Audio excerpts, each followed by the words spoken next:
Hey everyone, welcome to another MLM dumpster fire. Today we're back to talk about a celebrity who has joined an MLM. And in today's video, as you can see per the thumbnail and the title, we're talking about Camilla Eves, aka Camila Scott. Before she got married, she was an actress, a TV show host, voice actress. She has had a successful career in the industry, and unfortunately, now she is top 1% in Arbon. Also, this person, Camilla, was brought to my attention by AntiMLM. AntiMLM, if you're watching this, thank you so much for sending this on. And if anyone else who's watching this, if you have any other celebrities or reality TV people like Molly Hopkins from 90 Day Fiancé that you would like me to cover, feel free to either email me, DM me on Instagram. I will get back to you. I'm usually slow with responding on my Instagram messages, but I will get back to you eventually. We're gonna watch an interview type of video where honestly a very annoying and condescending dude is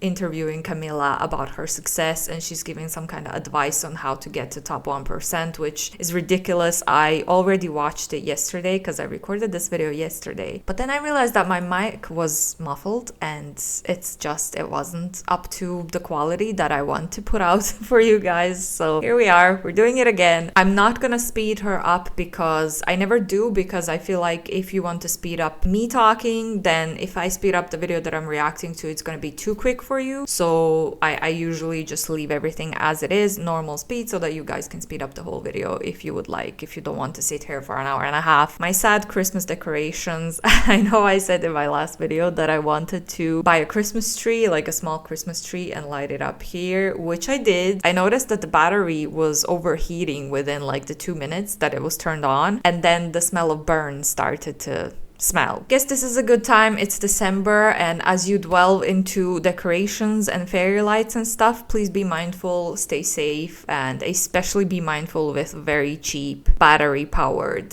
fairy lights that can easily ignite.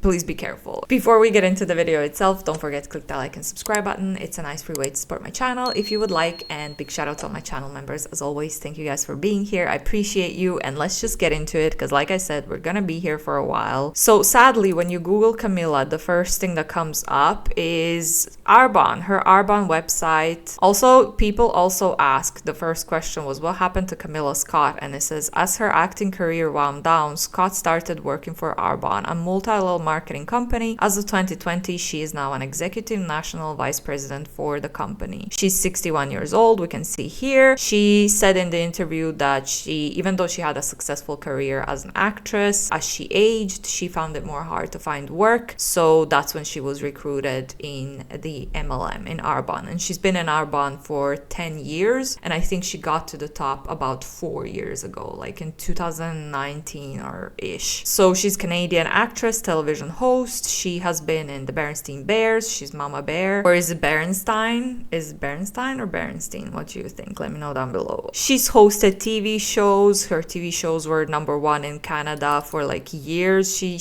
had a very successful career. So it's even more sad to see someone who has been so successful in an actual like hard industry to be successful in than going into an MLM, which it's hard to be successful in an MLM because you either have to join the MLM company at its early stages or you have to have a big following in order to recruit. Now, Camilla has around 7K followers on Instagram, and her bio says the typical MLM hunt bio: entrepreneur, MVP with Arbon, health enthusiast, dog lover, travel junkie, foodie. Before we get into the video itself, I want to take a glance at the Arbon's income disclosure statement. So we can see that Camilla is national vice president, so she belongs into top 1% of distributors, which median annual earnings for her rank is $110,000 annually. And then if you take a look at the other 4 ranks below Camilla's rank, regional vice presidents earn median $28,700 a year, and this is a pretty average salary, even below average, I would say, depending on like if you're single, do you have kids, where do you live, how much your rent is and stuff like that. But that's a a big jump, a big difference, a big gap between Camila's rank, the highest rank, and then the other. And don't even get me started on the bottom 3 ranks, which earn $7,500 a year on median. But as you can see, the majority of the company earns $1,000 or even $119 a year. So most people in Camila's downline either earn pretty generic salary or nothing. A lot of the people go into debt with MLMs, and that's a big problem. That's a big issue that we have in the anti-MLM movement with MLMs, is that a lot of the people don't make any money at all. They're just working for free, or they even go into debt sometimes. So this is a long call. It's 52 minutes long, so let's just get into it. Everybody, Richard Bliss Brook here for yet another Bliss Business Hero Call. I'm in transit today in Honolulu, Hawaii, on my way to Scottsdale, and I'm on Zoom here with Camilla Eves from Toronto, who is the largest, most successful Arbon distributor in Canada. And she has a decade-long extraordinary story to share with us. This is Hero Call number 106. So for the last... Spoiler alert, the story is not extraordinary at all. 3.5 years, I have interviewed people that have crushed the 4-year career, whether they knew there was a 4-year career or not, whether they ever read the book or not. They have modeled what we talk about in the 4-year career, which is 24 months of really aggressive business building action, followed by 24 months of coaching and leadership and edifying and training. And then in the 5th year, you start to really enjoy the fruits of your exponential growth and labor and start earning some real money from year 5 and beyond.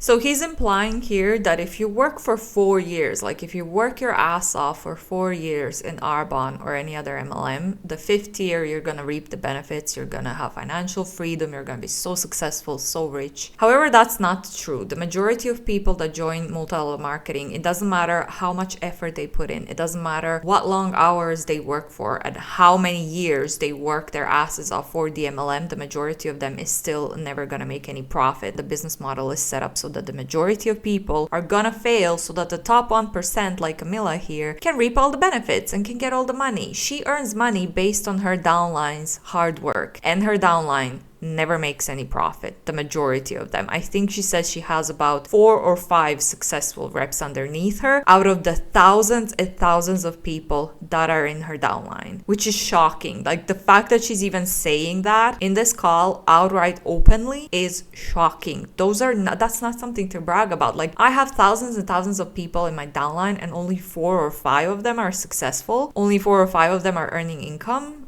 What? Getting ahead of myself. Let's just keep going. But this dude is very annoying. Like he pissed me off yesterday so much. Hero Calls, we only interview people that have built-in legacy companies. And what we mean by legacy companies are companies that have proven that if you build it, they will pay you. And they will pay you forever. So the first thing that they've proven, as best you can prove it, is that they're in business to stay in business long term.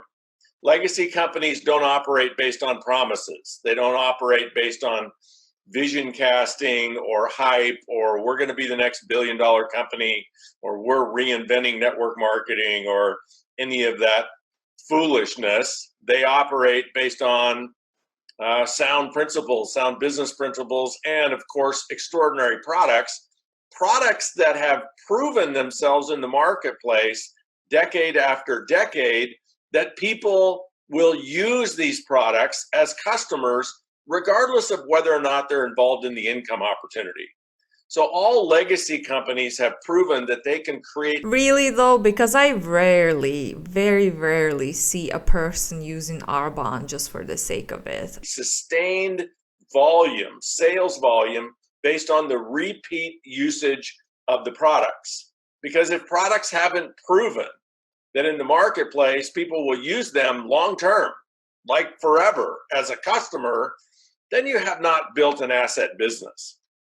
So we look for legacy companies, and we look for leaders in these legacy companies that have built highly ethical, high road, high character businesses that actually contribute to the network marketing community and the model. I have a bone to pick with him using the word ethical when talking about MLMs. Like I just said a few minutes ago, Camila is literally earning money based on her downline's hard work, based on the thousands of people that are in her downline who are working hard, hustling every day, making little to no profit at all. Some of them go into debt with this Arbon biz. So how is that ethical? As opposed to take advantage of it. And, you know, people that have done it the right way. And so we have this opportunity today to listen to Camilla talk about her story. I don't mean to interrupt him, but what is he saying here? Is he saying that 99% of people that never make any profit in all multi-level marketings, not just Arbon, they just didn't do it properly? So yeah, it's all their fault, right? Yeah, okay, gotcha. She was before she got involved in Arbon and what she's accomplished. And before we dive into her story, I got to give you my disclaimer. In these hero calls, we're interviewing heroes and heroines, I guess. We're interviewing people that have done something that's extraordinary. So we don't intend for you to interpret from listening to a hero call that this is what the average person in network marketing does. The average person in network marketing actually doesn't do much of anything at all and probably doesn't earn any money. These are extraordinary people. And yeah, but not because they don't work hard on their MLM biz. They don't make any money because the business model is set up so that they can't make any money, so that only top 1% makes money. This is what I meant. This dude is so rude and condescending and victim blaming that it's hard to listen to him. Not that she's any better. At first, yesterday when I was watching the video, I thought Camila is like, she might be okay. I don't know, like maybe there's hope for her still. But then at the end, she says something infuriating, which was like, okay, no, she's just as rude and condescending as this dude. So bring you their stories not to infer that you will accomplish what they've accomplished, but to infer that whatever it is you want to accomplish, you can use their story as inspiration. So maybe all you're looking for is an extra $1,000 a month. Well, if Camilla can do what she's done, you can make $1,000 a month. And maybe you have much bigger aspirations than that. And of course, if you're willing to do the work that Camilla has done, then our assertion is that you're going to reap the same kind of rewards. So that's our disclaimer.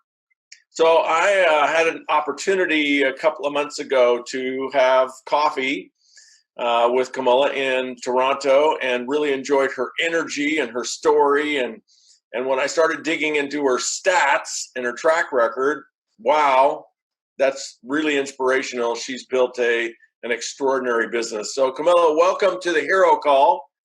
Say hi to everybody and we'll dive in. Hi, everyone. I'm so excited to be here and share with you guys. This is amazing. Thank you for having me. Yeah, you're welcome. So how we start all of these, Camilla, is we start with storytelling. Would you tell the group, who were you before you were introduced to Arbon? Just a little background about professionally, family, any of that you want to share. And then dive right into the story that we find really, really valuable here, which is, how did you first hear about Arbon? And who was it that introduced you? The name is not necessarily important because most people listening won't know the person, but the relationship is important. Like, how did you know this person, or did you know this person? And I know this is a three-part question. What did they say to you exactly, if you can remember, that compelled you to take a look? Okay. Well, first of all, I come from an acting background. So I'm an actress and a singer, and I've done that my whole life. So right now I'm 57 years old, and I've been in Arbon for 10 years. So for probably 30 years before Arbon, I was a professional actress and singer. I had been on Days of Our Lives. I played Melissa Anderson on Days of Our Lives. I Had a talk show in Canada called the Camila Scott Show. It was the #1 daytime show in the country for 3 years. I was a regular on Due South, which was a CBS nighttime show that was also #1 in Canada for 3 years. I am the Mama Bear voice on the Berenstain Bears, if your kids watch that show. So I had a really great, successful career. Part of the problem with my career, or, I mean, I was really grateful to do something I loved. I was passionate about it. I really, really loved what I did, but it's not friendly or kind to aging. So I found as I got older, especially once I hit my 40s and then my mid 40s, the jobs were fewer and farther between. I was looking to have to travel more if I did want to work. And then even then I still was going to be working for a lot less. And by the time I actually heard about Arbon, I had just accepted a contract in a show here in Toronto called We Will Rock You. And I accepted that contract at a 60% pay cut. So for me, that was huge because I was the main income earner in our household. And if you can just imagine what that would look like in your life, like 60% of my income disappeared overnight, basically. And I wasn't really willing to just let 60% of my life go with it. So it became really stressful for me because I didn't know that I could do anything else. I am an actor. That's all I've ever done other than waitressing. I did not want to go back to do that at my age. The other thing that was new in my life was my son, Jack, was born when I was 44. So he was about 3 when I first heard about Arbon. And a big thing about my career too, especially taking We Will Rock You at a 60% pay cut, it's really time consuming to be in theater. So I was leaving my home 6 days a week at noon, getting home at midnight, missing a lot of him and his life, and just really not happy, like not happy in any aspect of my life, which was new for me because I'd always been so happy. And that's when I first heard about Arbon.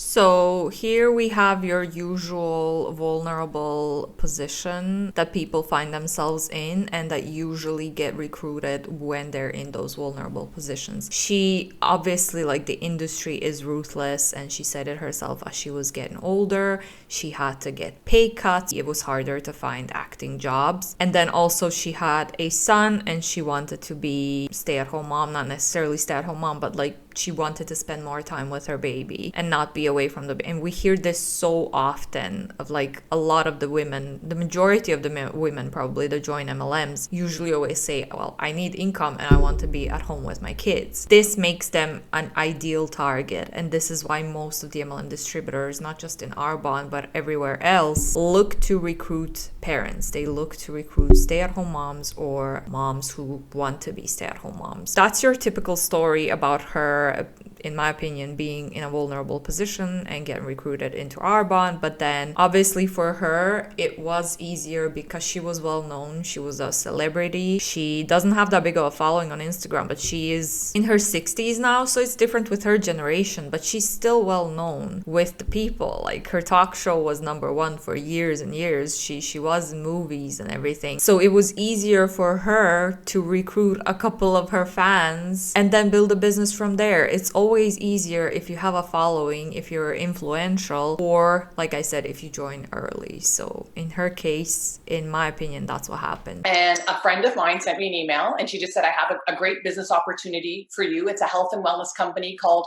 Arbon, and they're new in Canada. I actually thought Arbon was looking for a spokesperson, so I was really excited. I met with her at a Starbucks, all ready to accept a big fat contract. And she did this little presentation for me, and I was absolutely mortified. I was so embarrassed for her, and all I could think was, oh my gosh, what happened to her life? Like, my friend was a big successful person, and I said no. I said absolutely no. That is so not for me. Really, all I could think was, people are going to think exactly what I think right now. Oh my God, what happened to her career? Okay, so I got to stop you, Camilla, just for a second. I want to remind the audience, you're now the #1 Arbon distributor in Canada. Yeah, and I tell people that all the time. Like, a no isn't necessarily a no forever. Right. But she gave me some products to take home. And it's funny because even though I was 100% no, like, I just couldn't wait to I was also angry with her because my time was so valuable to me back then. And I had just taken an hour that I could have been with my son to sit down with her and hear about her stupid little business opportunity. And she gave me a gift. Like, she actually gave me a little cream for meeting with her. And then I was mad because I thought, oh gosh, now I have to buy something and I can't afford it. Like, so I went home with this product and I tried it and I loved it. Like I bought it anyway, which is hilarious. It's such a girl thing to do, even though I couldn't afford it. I bought it anyway because I loved it. And it was actually my husband who noticed. He's like, your skin looks amazing. Why aren't you doing that business with Amy? And I was like, well, I have to tell you why I'm not doing that. And he said, well, Amy's the smartest person we know. And she owns several businesses and they're all hugely successful. And if she's doing it, you should probably do it too. And it was literally that. It was like the V8 moment, boom, right? I went, oh my gosh. If this Amy person has multiple small businesses, why couldn't she just start working for her on a different business? Like, why did it have to be an MLM? So she was on good track. She was like, God, no. And then her husband fucked it up by implementing his opinions in here. You're right. And I called her up and I just said, okay, I'm going to do it. And I'm sure she was like, oh my gosh, this woman's a lunatic, because I was so adamantly no. And I decided to jump in and I really just never looked back. Because for me, once I decided to do it, it just kind of became a no-brainer. So here's the thing I didn't do. I didn't research it. I didn't analyze it. I didn't try to figure it out before I said yes. I just decided to jump in and run and then just see what happens. Well, maybe if you did some research before you joined, you would have seen that the majority of people never make any profit, that it's a really predatory business model, that it can be classified as a product-based pyramid scheme. A lot of the money comes from the recruitment, if not most of the money. If you would have done some research on it, maybe you wouldn't have joined something that's so scammy and so unethical, in my opinion. But I guess here she's implying if someone who's watching this who is not a rep yet, that they should not do any research and that they should try to get people to avoid doing research, because she knows if people do research, they're gonna find the FTC, they're gonna find anti-MLM, they're gonna find out facts that are really concerning about the business model and about the 99% of people that never make any profit. Also, the income disclosure statement is gonna be linked down below in the description box if you want to take a look at it, and also the FTC articles that compare scams to MLM and pyramid schemes. Everything's going to be linked down below if you want to read more about that. And that's kind of how I started my business. And I really never looked back. I just decided I love the product. So that's a no-brainer. I could share that with everybody. That was an easy thing for me to do. And I wanted something in my life that was going to allow me to continue the life I had. And my industry was not giving that to me anymore. And it's interesting because if someone had said to me, you know, Camilla, if you just work harder, we'll give you more acting work or we'll pay you more. There wasn't any.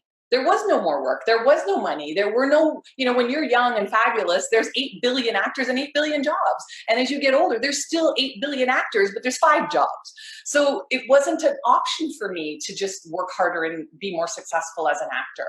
And that was hard. Like, it was hard to have done that my whole life and been successful my whole life and then find myself in a place where I didn't know what I was going to be able to do to keep going. And this just ended up being a godsend for me. Like, I never in my life ever dreamed I would do something like this. I've never taken a business class. I know nothing about business. I knew nothing about network marketing. I had never heard of Arbon. I didn't even know how to use a computer. So I started an internet-based business in the health and wellness world in an industry I didn't understand to own a business I've never wanted to own before. So I literally had every strike against me, but I had a massive work ethic.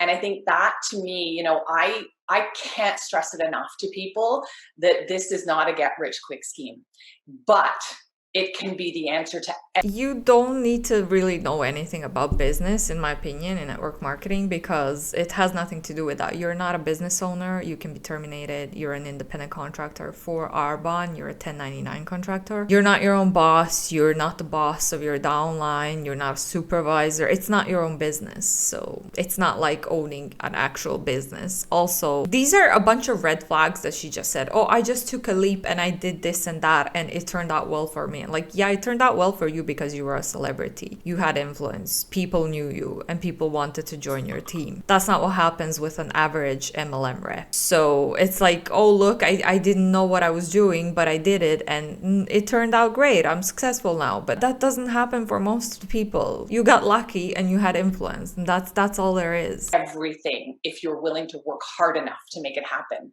And I did not come into this business with anything that was going to make me successful in Arbon, but I learned. Like it's such an important thing to remember about every single person on this planet who has a job today. There was a time in their life they didn't know how to do that. They learned. Everything you know how to do, you learned. So you can learn to be successful in this industry as well, but it's hard work. And that's where most people fall off.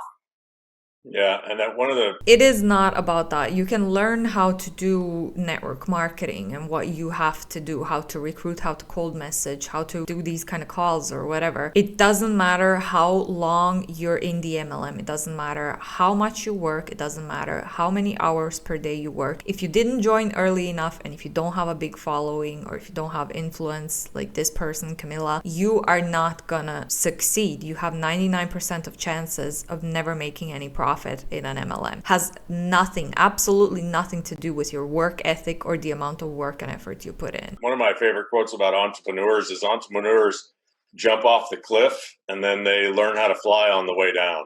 Yep, 100%. That's just, the character trait of an entrepreneur. No, it's not. I work on video editing. I have a YouTube channel on the side. I also have my full-time job. I still hold my full-time job while I'm creating my freelance business on the side. I am keeping my secure full-time job with benefits that pays me regularly, even though my other 3 jobs, yes, I work 4 jobs at the moment. I wish I was joking, but I'm not. All of them make me income. Obviously, my full-time job pays the most, and that's why I'm keeping that security. So I could quit my full-time job and just go into video editing and freelancing straight away, take a leap, right? And then sort it out along the way. Why would I do that? No, I'm not gonna do that. I'm gonna hold my full-time job until I'm ready. Until the day I'm earning enough money from my freelancing video editing jobs so that I can replace the full-time job. And there's nothing wrong with going the safe route to freelance or entrepreneurship. I guess by definition, entrepreneurs take risks, so fine, that's fine. But he kind of implied that if you're playing the safe way, you are not a good entrepreneur. Something along that line. Like, you have to take a risk with this MLM business in order to succeed, which that's so far from the truth. That's not what happens at all. And even if you do take the risk or if you don't take the risk, you still have 99% of chances of never making any money in MLM. This whole thing, like, it doesn't even apply to it. I'm curious, Camilla, what was the time period between your presentation with Amy and that you called her and said, okay, I'm going to do this? How much time had passed? A week. Like, I used the product for like 3-4 days, loved it. My husband noticed, boom, I was in. Did she follow up? Did she follow up with you during that week? No. No. And you convinced her that you were not going to do this. Yeah, totally. And I bought the product too. Like, I after I met with her and I used the product for a couple of days, I called her and said, okay, I want to order this. And she ordered it for me. She signed me up as a customer. And then it was a few days after that I called her back and said, no, I'm going to do the business. Wow. Yeah. She probably is still like pinching herself. Well, both of us do. We do every day. We're like, I'm so grateful to her and she's so grateful to me. Yeah. And it's such a powerful story, such a powerful learning story for everyone who sits in front of somebody that says no, and we believe they mean not ever. Yeah. So that's awesome. All right. So tell us then, how did you start? Because your numbers, they pretty much match. If you're 106 in the hero interviews, I think at least 100 to 102 people, their numbers are pretty similar to yours in how many people they personally enrolled in the first couple of years, which creates that momentum to get your plane off the ground, your car over the hill. Tell us about how you launched. Maybe focus initially in the first 90 days What did you do? How many presentations did you do? How many people did you enroll? And I also want some soft story here around how did you deal with the people who told you, absolutely, have you lost your mind? Absolutely no, not ever. I will not ever do this. I'm sure you had a few of those. How did you deal with those? Okay, so the way I got started was once I was already signed up as a customer, and once she, converted me to a consultant, I launched my business. I remember when Amy talked to me about ordering some tools that I would need to run my business. And I actually thought, I'm sure people do that. And I'm sure Arbon wants me to do that, but I'm not doing that. And because all I could think was, I'm sure they do want me to buy more products, but I'm not doing that. And I remember Amy launched me in my condo party room. I couldn't wait for her to stop talking. I just wanted to take over. And she brought all of her products that day. And I remember she gave me a house key because I literally would show up at her house every morning with a suitcase and at the back door and take whatever I needed from her stock to go out and do my thing during the day. And then at one point she was like, okay, now you have to get your own stuff because you're not using mine anymore. So I don't recommend you do that. But for me, it was just something I think I needed to do to build my belief in what this was. But I did everything that I learned. This is really important, from every book I read, every learn and burn that I listened to. Like I really dove into the information and then did it. Like I put everything into action. So I would have a little pad at my night side table so that if I got an idea, I would write it down. Like these were all new things for me. I would write 10 things every single night and circle the 3 hardest and wake up the next morning and make sure I did those 3 first. Like all these little tricks that you learn by reading books or listening to successful people. I was learning it and doing it and putting it into action. I think this is a lot of BS. I'm not sure if she understands why she's successful in her MLM, honestly. And you can do all those things, but like I keep saying in this video, it doesn't matter. If the business model is set up for you to fail, does not matter what you do or how much of it you do, you're gonna fail. It's that simple. Probably I sponsored close to 100 people in the first year. I looked at my calendar every single day. I taught people to color code their calendar because that's what I was taught to do. If there was a space in my calendar that was available to work that had no work in it, I was in a flop sweat. Like it was a real panic moment for me because that was really not going to happen. I remember the day that I sat down at my computer and looked into my web stats and saw that someone who didn't live in my province had placed a large order, and I didn't know who that person was or how that happened. And I remember for me, that was the moment that I thought, oh my Lord, I am going to be rich. Like, I know that sounds really like me, but I remember that moment thinking, this works. Like, oh my gosh, this is going to change my life forever. But I worked really, really hard. I launched people. I was launching somebody every single month and I believe in cluster sponsoring. So I believe in sponsoring lots of people at one time to create excitement and momentum. So I was launching people weekly in that first year. It's funny when you introduced this call, Richard, and you talked about the first 24 months of massive amounts of sponsoring and then the next 24 months of massive amounts of mentoring and coaching. And that is literally my career. I started in November 2008, November 2009. I promoted to the first VP level in November 2010, the next VP level in November 2011, 2-wide executive national vice president, November 2012, first 4-wide executive national vice president outside of the US in the company's history and the #1 income earner in Canada. So I literally did it in 24 months exactly, in 48 months exactly the way you said. The first 2 months was all about bringing people in and working as hard as I could possibly work, getting that product into people's hands, getting the opportunity in front of people's eyes, and launching and getting into other people's networks.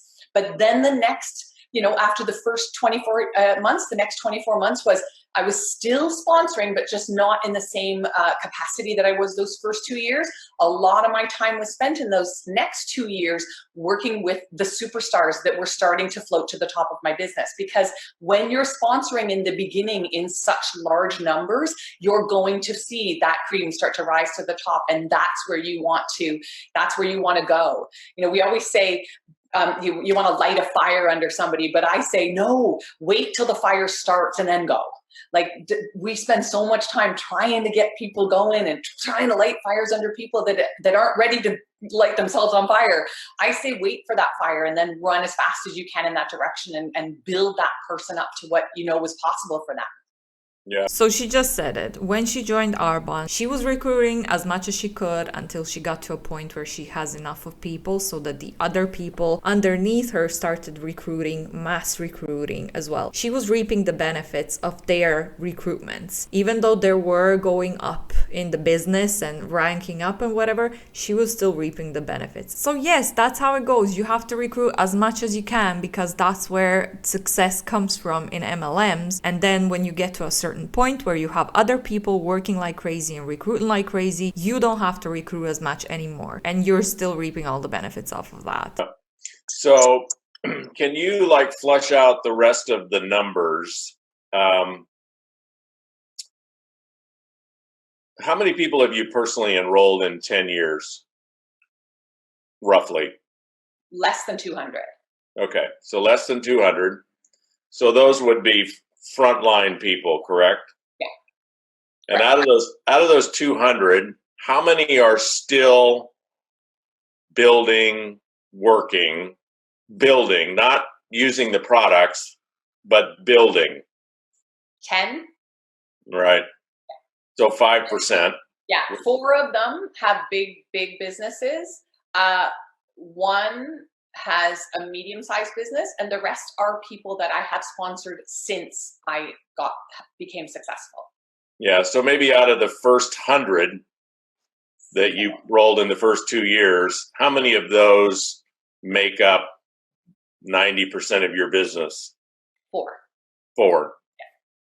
Yeah. And those numbers, ladies and gentlemen, are pretty consistent across the board. Every once in a while, somebody might get 10 out of 10.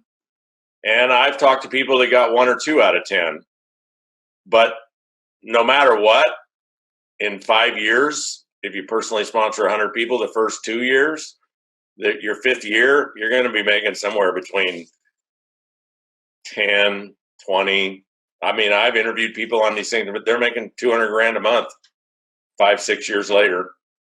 So, and he keeps saying 5, 6 years later. Just because it happened for Camila, it does not happen for the rest of it. It does not happen for the majority of people. This doesn't make any sense to me at all. I don't understand the logic that he's trying to push here in this call. It's like, oh, you just have to stay for 4 years and work your ass off for 4 years, and then you'll be successful on the 5th year. But if you don't get successful by the 5th year, then you just didn't do it properly. You didn't do it right. So, and Camilla, it's so special what you talked about, where that one lady or that one person came in outside of Ontario, your province. So you got geographic expansion that you didn't expect, and then so special you didn't know who it was or how that happened. And that's kind of the distinction of exponential growth, right? When you get into 3rd, 4th, 5th generation, well, you didn't do the presentation. You didn't enroll that person. You weren't the 3-way call person. You don't know who they are or who enrolled them or how that happened. And now you're starting to get asset income. You're at least at the very leading edge of creating something that'll give you freedom the rest of your life. That's okay. So 200 people total, but 100 the first 2 years. How many people total on your team? Like all users, all builders, the total number? I honestly have no idea. Thousands. Yes. We're in 6 countries. I probably don't even know 90% of my organization anymore, which, you know, I still travel and go to these places, but the people that come by the hundreds. So it's gigantic. It's massive. I wouldn't even know where to begin to find out how many, but thousands.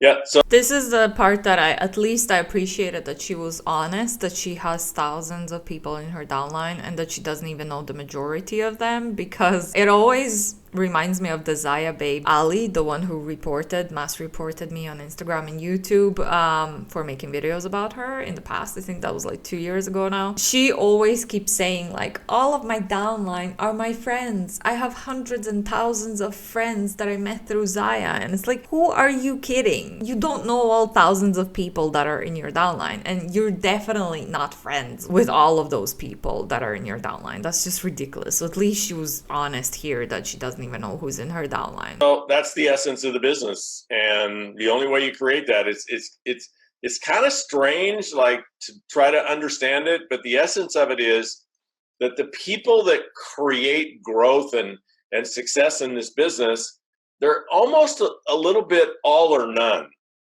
The people that really create it are people like Camilla, that they just dive in and they go crazy, and those people are about 5 out of 100. And so, you know, it's kind of like a deck of cards. You know, if you took a deck of cards and shuffled it up and you're looking for the aces, and there's 4 aces in every deck, that's 1 out of every 13. In MLMs, though, he's trying to say, in my opinion, what I'm hearing here is that he's trying to say you just have to recruit as much as you can so that you get the ace, the person that's gonna go all in. He forgets to add the fact that when you're in an MLM, you have to have a big following to be successful. Arbon is no longer a new company unless they're expanding to a new country or a new continent. That's a good timing for someone in that new country where they're expanding to start the biz and then recruit a bunch of people, because it's new in their country or continent, or both. Still, it doesn't matter if they're aces or no, it just matters if they join early or if they have a big following on social media so that they can recruit their followers. That's the only thing that makes them an ace in this case. I don't like him. He is very frustrating to me, trying to not to get worked up too much. And you start flipping over the cards, well, you don't know when the aces are going to come. You could get 4 aces in the first 4 cards. You could get an ace every 13 cards. You could get 4 aces the last 4 cards. You don't know. So you have to flip over all the cards. And the faster you flip them, the more you, like, you know, think of a plane trying to take off a runway. You've only got so much runway. Everybody only has so much runway. And in taking our business off, what that runway equates to is how much time, emotional time and financial time, do you have to mess around with your Arbon business? You know, do you have, 7 years to not make very much money and struggle? You know, how long is your family going to support you building your Arbon business if you're not successful? How long are you going to tolerate not a lot of success? That's your runway. And so you might think of that in time versus like an actual runway is more like 5,000 feet. And what happens to a plane if it doesn't go full throttle down the 5,000 feet? Well, it doesn't lift off before the end of the runway. And if it doesn't lift off before the end of the runway, it's not pretty. And it's the same thing with our business. That's why you got to compress that time. You got to get lift off before you and your family don't tolerate you messing around with this anymore. Then you're out of runway, and then it gets ugly. You see what I mean? How victim blamey he is? And to me, this is just so rude. Like, imagine being on this call and you're working your ass off trying to make this Arbon business work for you. And then you have this dude and this attitude blaming you, directly blaming you. Like, oh, you're messing around. You're just not doing it properly. You're just an average MLMer who doesn't do much and doesn't earn it. Like, it's rude. These people call themselves leader, and then they come to a call with this kind of attitude and blame blaming the people for not being successful in a business where you literally have 99% of chances of never being successful in. That's not leadership. That's not, yeah, there's managers in normal jobs that are like that, but they're not good managers. Their morale of their team is going to be shit if their attitude is shit towards those people as well. So, Camilla, you have so many lessons, and your story is so textbook perfect. Let's go into philosophy, strategy, keeping in mind who's listening here. 99% of the people listening, they're still trying to figure out how to go full throttle down their runway. They've probably done a lot of stopping and starting. They're trying. They're struggling. You and I know it's all attitude. It's all perspective. What would you tell those people the biggest mistake? Maybe you didn't make many mistakes, but you can probably find one. What's the biggest mistake you made in your build? And it might have been a one-time blunder, or it might have been a bad habit that you kept repeating. And it may not have cost you money or sales. Maybe it cost you health. Maybe it cost you relationship. Maybe it cost you integrity. But if you had to do it over again, you'd patch that hole. What's the biggest mistake? Okay, I think there were two things that I did that if I could go back, it's hard because I'm also one of those people though that I love, failing is such a big important part of success because you learn so much from falling down. One little big thing is people who, in the beginning of my business, people who weren't interested in building a big business were basically dead to me. Like, I kind of wish now that I had taken a little more care of some of the people who, maybe weren't going to be coachable or do what was necessary, because I think they may have later on been able to find their way, or at least would still be a good customer of mine. So there's that. But that also was something I needed to learn, because the other thing that I regret is helping people under a leader and then making the leader pay for it, which is not attractive at all. But it's real. I'm being really honest. Like, having someone, like, for instance, the one person I'm thinking of, and I did it a lot, so I'm not innocent really anywhere. But one of my national vice presidents was very young when she started, and I helped her a lot deep in her business. And then I wanted her to treat the business the way I was treating it. And she's a Gen Y and I'm a baby boomer. Like, it just would never have worked. But I was kind of like, it was my way or the highway kind of thing. And it created a lot of friction between her and I that was unnecessary. But we both, which is actually the best part about it, is we both grew so much from it. And her business is huge and massive and hugely successful. And we were both right. Like, along the way, she needed to be doing it exactly the way she was doing it, because she needs to be evidence that it's possible to do it that way. And I did it exactly the way I needed to be doing it, because I needed to be evidence that it works this way, because it both worked. And her and I today are like best friends and love each other so much. She's like my little sister. But it was really hard for me in the beginning to not want people to do it my way. That's just part of my personality too. And I think it's part of a lot of people's personalities that are really successful in these kind of businesses. We're very type A, very controlling. I mean, it's why we're successful. But I've learned so much about truly, being a great leader. And part of that is loving people where they're at and being able to support people who do things differently than you and support them in their way. And somebody said to me a little while ago, and it was such a compliment. They said, your secret weapon is love. She said, your team loves you so much, and that's your secret weapon. And I started crying. I was like, oh my gosh, but I really have had to grow so much to nurture that. And it's so important to me because I love them too. It's funny, when I first started at Arbon, I used to hear this one leader who I love. She loves those thousands of people that she doesn't even know. She loves them so much that she's okay to reap the benefits of their hard work. She's totally okay with seeing them bust their asses off every single day for this Arbon biz, never make any profit, but sure as hell make her a lot of profit. Great. That's some unconditional love for you right there. She's a mentor of mine in our business. And she would say all the time, you know, I love my team. I love every single one of them. And I would be like, oh, that's just weird. Like, how can you love all those people? You don't even know them. And then I became her. Like, then I was like, oh my gosh, I totally get it now. Like, I do. I love these people. They're so important to me. And it's not about money. You know, we build these businesses to a place where there's more money than you need, right? Like, you only need so much money to be happy and have, you know, the things that make you comfortable. Yeah, talk about yourself. You're in top 1%. What about the majority of your downline that doesn't even profit from it?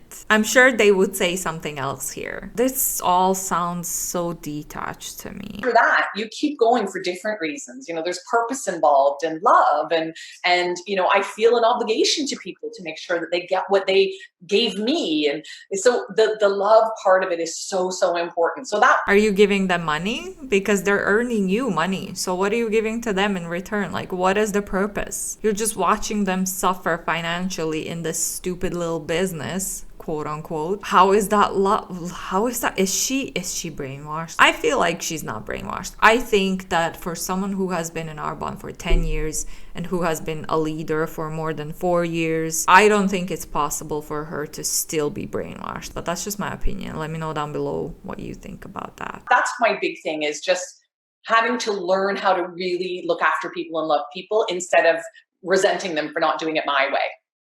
Yeah. Well, I think that's so precious lessons there. I love the one about, you know, if you're not all in and going to build the MVP in the next 2 years, you're dead to me. Because that's probably very consistent with a lot of leaders that are type A, and they're absorbed with their own goals and their own ambition. And one of the beautiful things about the network marketing model is, and you expressed it in your love transformation, Camilla, which is, Zig Ziglar may have said it best of anyone. You and I get everything we want when we help enough other people get what they want.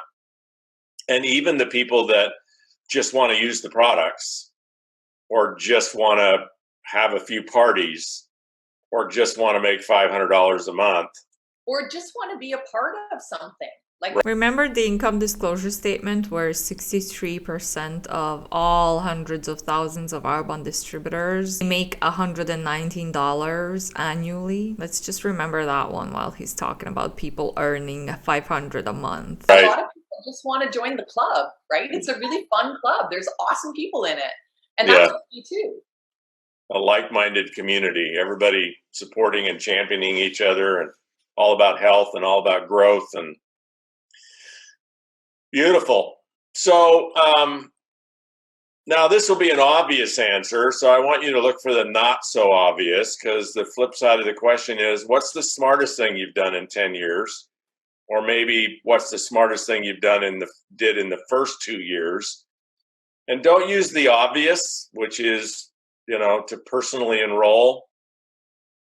Don't even use the big nugget you gave early on, which was you were a learner and an executor.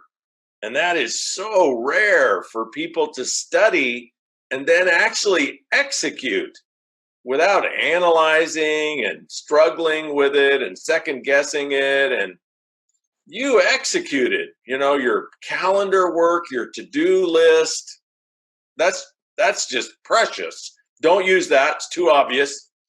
Don't use your massive enrolling. That's too obvious. What's the smartest thing you did in the first 24 months that's not so obvious? I think letting go of my ego, because that was what probably would have held me back the most. Because I can remember, you know, I washed people's feet a lot in the first 2 years of my business. I don't even like my own feet. So there was a lot about the business that I hated so much, and that was really hard for me. Like I remember like kneeling on the ground at somebody's feet, just thinking, where's the camera? Because I'm totally getting punked here.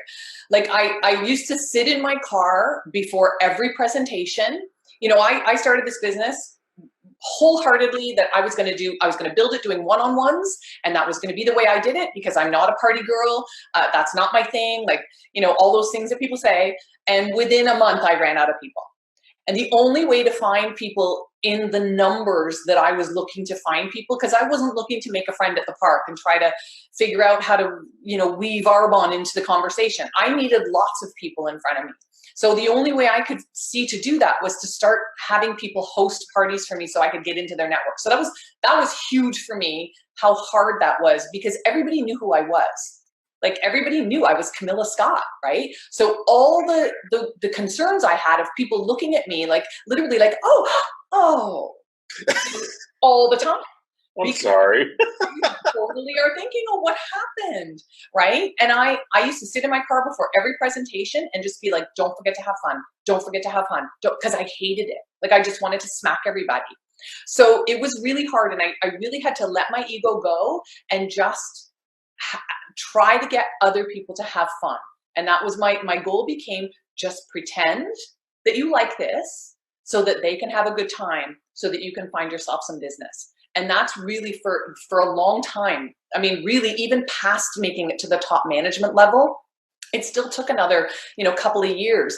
And I used to think that people thought poorly of me, even once I got to the top. Like, I remember being... Isn't that so sad though? Like, this just shows you how fake all of that is. Like, they pretend to love conversations with you, they love your posts, they interact with you on social media, they speak to you in public, and they do these parties and whatever, but inside they hate everything about it, and they're just faking it until they make it. Is it shocking that her main advice here is you have to fake it until you make it? I think not, because we've heard this so many times in the past. They all say it. You're not successful, you have to act like you are, and it's gonna happen to you, which again, it doesn't happen for majority of people, regardless if they're faking it or not. She's saying this so casually as if it's a normal thing. It's strange that they think that all of this is okay and that all of this advice is like normal professional advice. Having friends at a dinner party at our house once who weren't in Arbon, because none of my friends joined my team, by the way, and saying, I know what you guys all think of me. You all think, I'm crazy or whatever. And she was so shocked. She's like, oh my God, no, we are so, like, we have admiration for you. We can't believe what you did. And I was so surprised to hear that, because I had decided that everybody just thought less of me because I did that. But so for me, ego was big. Like, I had to really learn to let my ego go and really just focus on doing what I needed to do to build what I needed to build to get what I needed to get.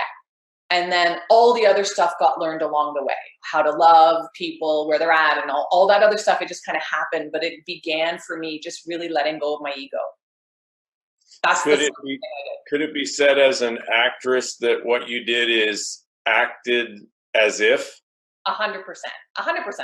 And I knew I could. I was like, I could totally act like an amazing Arbon consultant. So, and that's what I did. I acted like an amazing Arbon consultant. I love that. Our old president, Rita Davenport, when you made it to the second management level, they would give you a little bracelet with WWRS on it. It stood for What Would Rita Say? And I wore that bracelet only because I knew if I said what Camilla would say, I was not going to go anywhere with this business, because I just wanted to give it to people all the time and tell them what I really thought.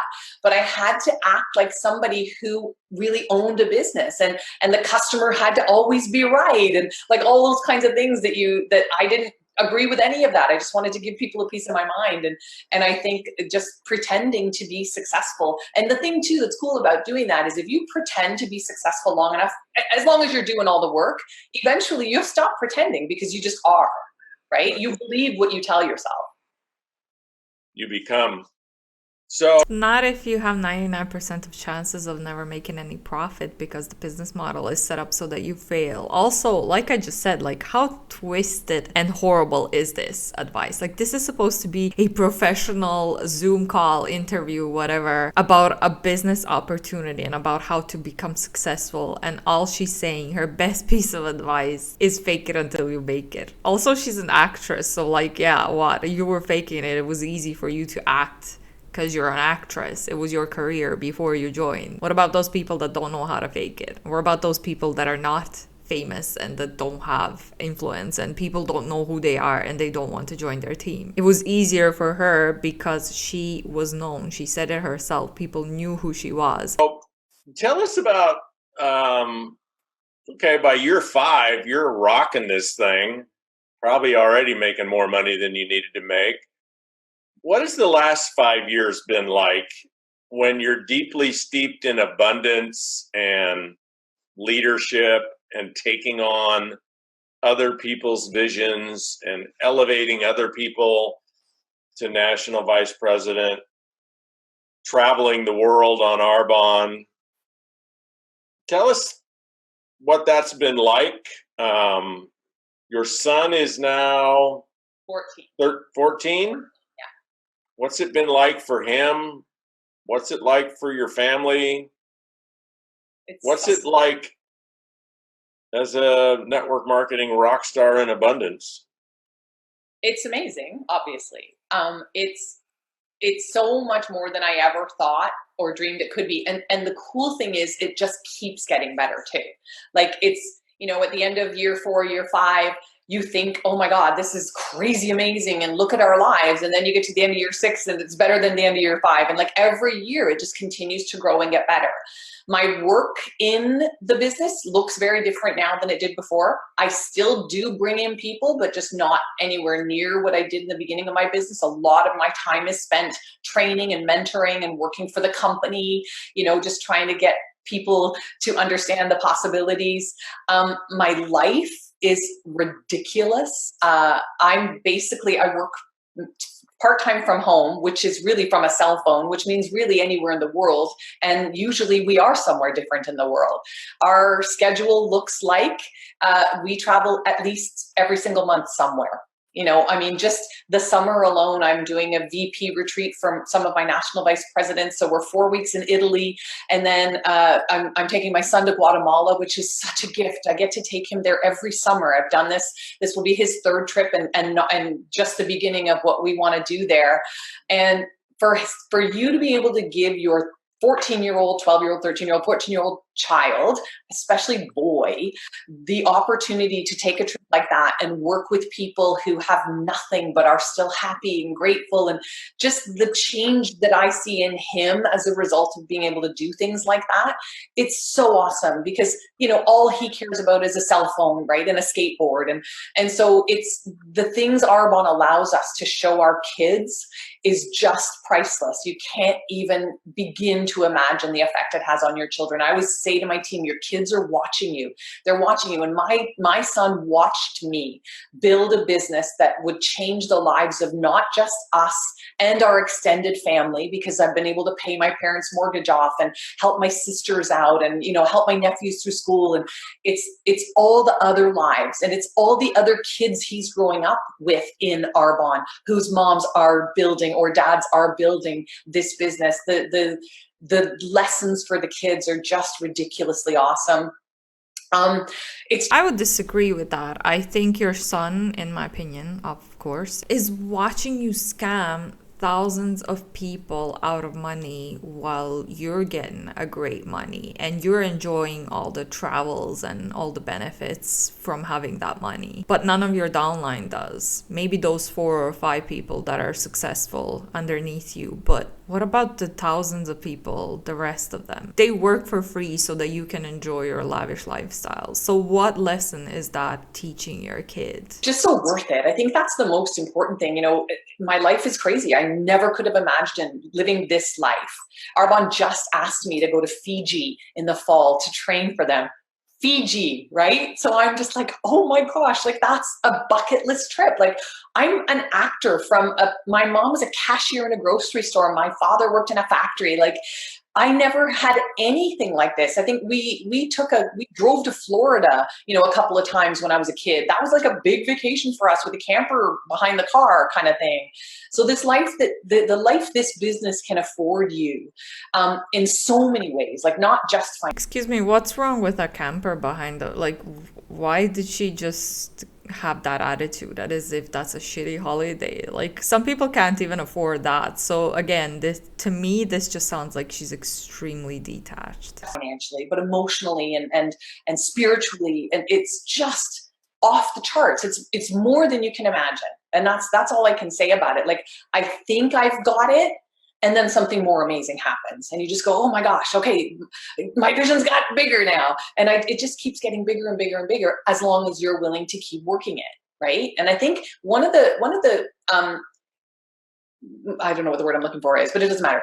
Somebody said to me when I started Arbon, go 4 wide and go to the beach. So that I did that. Like, I went 4 wide, but it's really not true at all. It's really important to know that if you're going to build this business, you're going to spend the rest of your life building it, but you're going to spend the rest of your life working 10 hours a week, or maybe working a little more than that, or a little less than that, doing something you love so much that it doesn't feel like work. Like, this is my life. This is my job right now, talking to you guys. Oh my gosh, I'm so excited. I'm barely able to stay in my skin, right? Like, this is what I do for a living. Right. This is what your life will look like, but you got to keep doing it. And if you keep doing it, it keeps growing. And then the life just keeps getting better. Not for the 99% of people that never get any profit out of Arbon. So there's that. That was stunning. So here's how I want to wrap this up, Camilla. I want you to imagine, people are listening to this live, but more people are listening to it months after we record it, years after we record it. And they're listening to it all over the world, not just in Canada, not just in the United States, but all over the world, developing countries. And you know that most of the people listening to this are looking for that one thing, that one message, that one perspective, that one analogy, that one metaphor, that one story, the thing that might just have all the lights go on for them. Because you and I know it's not about talent, and it's not about ability. Almost everybody has the ability to do this successfully. It's just a matter of inspiring the spirit in the right way, the right time. So what I'm going to ask you to do, Camilla, is speak for a couple of minutes to the people that need for those lights to come on. And I'm going to put undue pressure on you by suggesting that you are the last voice in the network marketing wilderness that they're ever going to hear. No pressure. Like, if they don't get it from you, they're not getting it. This is the last chance. And so for those of you listening, this perspective is actually more important for you than it is for Camilla, because she can handle this. My request is that you listen. Like, this is the last opportunity you get for encouragement, for inspiration, for the message that you can do this. And if you don't get it from this message, you're not going to get it. So listen, and listen with the intent to execute, because that's what this woman does. She listens and executes. Go get them. Okay. So the first thing I'm going to say is it's impossible for me to motivate anybody. So you need to figure out why you are going to do something that's going to be completely uncomfortable, that's going to be way out of your comfort zone. Your vision for what you want in this business has got to be bigger than any obstacle that you're going to come across. So the first thing I would say is, how big is your vision, and how often do you work on it? Because working on your vision is something that has to happen every single day. Be willing to keep learning. That's another thing. I actually am not somebody who is a big book reader. I would read a book that someone gave me and told me to read in the beginning, but it wasn't, believe it or not, until the last 6 months that I started to become an avid reader. Like, I read about 14 books in the last 6 months because I went and saw a speaker who talked about how you start your day every single day. And so I would say, how do you start your day? every single day. And, everybody in this world has the same 24 hours. I don't care how busy you are, because there are people busier than you. I guarantee it. I don't care what your circumstances are, because I guarantee you there are people with worse. So if time is an issue, get up an hour earlier. How do you start your day? Read, work on your vision, meditate. I've never meditated in my life until the last 6 months. It's changed me. But it's all got to start from you, what's inside you. You have to want this more than the obstacles you're going to face, because you are going to face them no matter what. It's just a fact of life. So if your vision is crystal clear, it will give you direction. Anything that takes you towards your vision, you do. Anything that doesn't, you don't, right? It's really super simple. Vision gives you direction. It gives you purpose. All of a sudden you're an important part of the equation, because you are the only one who cares about that vision the most. Nobody else is going to care about your vision more than you do. Nobody. If your vision, sorry to interrupt her little big speech here, but if your vision is to earn more income for yourself or work from home and actually get paid for that work, and you're trying to do Arbon and it's not working for you, per her advice here, you should quit. There are loads of remote jobs, corporate remote jobs, that are gonna give you regular paychecks and you can work from home. Also, this was the point where I was like, okay, this lady's rude. She's no better than this other guy, in my opinion, because that was like minimizing your issues and your problems and your feelings, and like kind of just like chew it up and keep working this business that doesn't give you literally anything in return. So yeah, great advice from a great leader, right? Not your partner, not your kids, nobody. So protect it, but it all of a sudden gives you importance, because you're a vital ingredient, right? It gives you clarity. You're clear on what you want and where you want to go. The more work you can do on you, the better. This business is all about influence. People follow you because you speak to them. The information, you guys, at the end of the day, nobody remembers the information. They only remember how you made them feel. And if you are filled with confidence, and confidence comes from action, the way to create courage or become courageous is to do. There's no other way to learn courage. You learn it by doing it. So just do, stay in action, become courageous, be somebody that people get excited to follow, because you're filled with vision and passion and clarity. And if you as you're working on all of that, you guys, just pretend. Like, just look at the people who you admire. What do they like? Like, if you're hearing this from me and you're like, oh my gosh, I like the way she is, then study me and talk like this. And even if it's not you, it doesn't matter. Who do you know? Who do you watch? Who do you listen to? Take on the attributes of that person and pretend until they become your own. And just know you're worth it. I think that's a lot of people just don't think they're worth it. And when you say, oh my gosh, I'm busy, I got my kids, don't put that on your kids. It's not their fault that you're not being ambitious, or that you have no, what's the word I'm looking for? Discipline. That's not their fault. It's you. You get to work on you and build something because you're worth it. And that's really all I can say. If you don't feel like you're going to be worth it at the end of the day, you guys, nothing I say is going to get you off the couch. You got to know you're worth it and be willing to do it.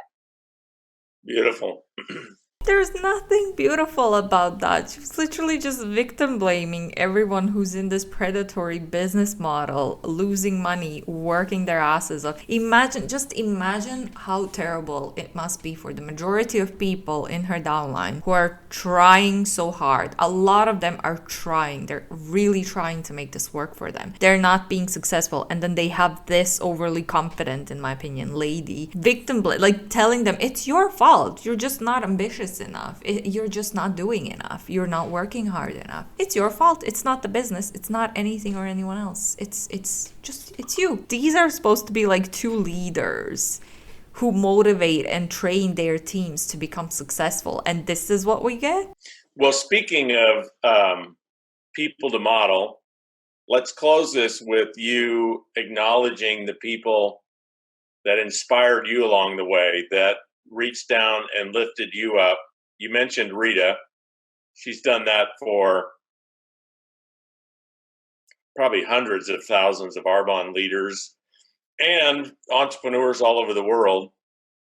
What impact did Rita have, and are there other people that you would mention that influenced you?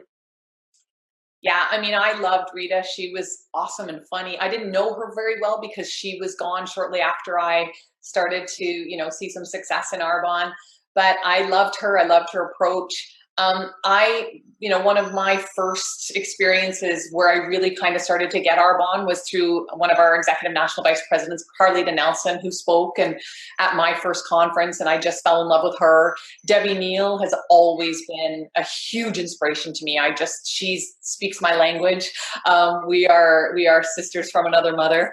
And also my team, my national vice presidents lift me up. They say in this industry, find people who are going to be better than this at you. And I've done that. Like, they're so much better at this than I am. I'm so blessed, and they're rock stars, and they're killing it all the time, and they lift me up. So, Tabitha DeBrun and Alex Trimble and Janice Martel and Lital Mintzner, who they're the hardest working people I've ever known in my life. And they are doing what I did in, better than me, which is really the key. But I think, guys, whoever you can find to inspire you, find them and reach out to them even. I remember I used to say to people when we were at our conferences, I'd be like, remember this face, like a lunatic. But after I got to the top, people would come up to me and say, remember that time you stopped me on the escalator? And I'd just go, oh no.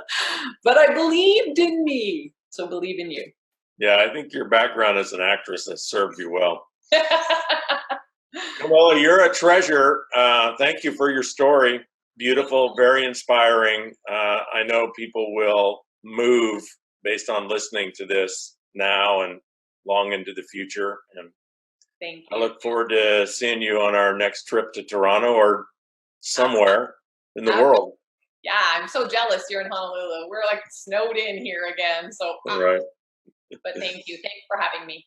You bet. All right, gang. Thank you very much. Until Hero Call 107. I don't think there was anything beautiful about this story. All I heard was an actress who already was well known and she had influence over people. She was kind of a celebrity. Maybe not anymore at this day and age, but like I said, her own generation and those people would know her from TV if she had #1 show for years in Canada. Disappointing. It's very disappointing. Like I said, when I watched this at first, I was like, I'm not sure what I think about her. But this thing at the end, like just victim blaming and telling everyone, oh, it's your attitude, it's your fault, it's you. It's like, no, it's not. It does not matter how much effort or work you put in. It doesn't matter if you're there for 5 years, 10 years. The business model is set up so the majority of people are gonna fail, so that people like Camila are successful. So just a bunch of BS, but let me know down below what you thought about this. Let me know down below if you want to for me to cover another celebrity type of person that's an MLMer. And again, thank you AntiMLM for bringing Camila to our attention. We could watch more stuff from her because she seems very problematic to me. So let me know down below as well if you want me to cover more of Camila training. And yeah, I'm gonna wrap that up here. It's been another long one. Don't forget to click that like and subscribe button. And as always, thank you so much for watching, especially if you made it to this point. That really means a lot to me. And big shout out to my channel members as always. Appreciate you guys, and I will see you all in the next one. Bye.